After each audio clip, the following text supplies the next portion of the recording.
It is very easy to make your own shadow puppet theater. The first thing you will need is a box. Now, I want something pretty wide so you can have a lot of scenery and space for many characters, but you want it to be pretty shallow so that your hands can fit in to work against the screen. Okay. First thing you'll do is draw the shape that you want the screen to be. I made an arch like a rainbow. You can have trees, you can have a square. Ask an adult for help to cut out the bottom of the box once you have the shape. I used a serrated steak knife and cut down with gravity. And then you're going to remove the part that was cut out.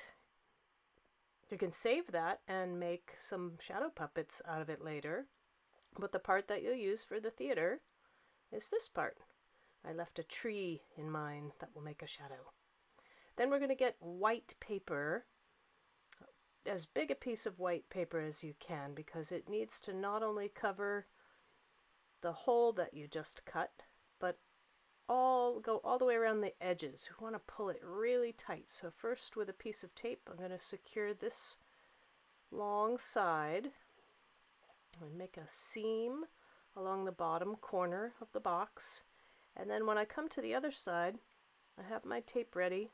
I'm going to pull the edge up, and then with one thumb and forefinger, I'm going to pinch the edge of the paper on this side and hold it as tight as I can while I tape it down so there's no wrinkles on the screen. For the two ends that are left, you're going to take what you've already taped and fold over the corner, make it really tight.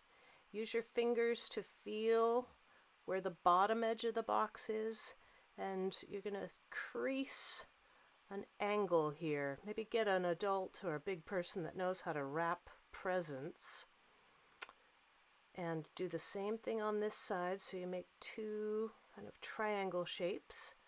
And then when I flip this up, I see that that long tail is still a little long, so I'm going to tuck that under until it comes right up to the edge, and then secure that with some tape as well. Now, with a bright source of light, like a flashlight, you are ready to experiment with your shadow theater.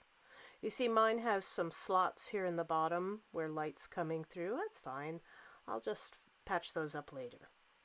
Now you can make shadows with anything solid at all. You see I'm holding this flower up. Just remember that you're not going to be able to see colors or detail, whatever you hold up. Now someone in the Zoom class last week showed me that she knew how to make hand shadows, and your hands can make many, many kinds of creatures and people's faces. That's a wonderful, easy way to make shadow puppets. I encourage you to experiment with that. If you do want to make people or animals, just remember that the only detail people are going to see are where the light comes through. So again, experiment. An easy way to make characters is to draw them on something transparent or clear and see-through. But remember, you'll see the edge of it. This mesh bag has butterflies printed on it that show up. You can use ordinary things from around the house, like this plastic bag. Could be a fog coming in off the coast, or a giant slime monster, or a big storm cloud blowing over. You could have people guess what you're holding behind the screen, and you can also use the light. As your object gets closer and closer to the light, it will get larger and larger.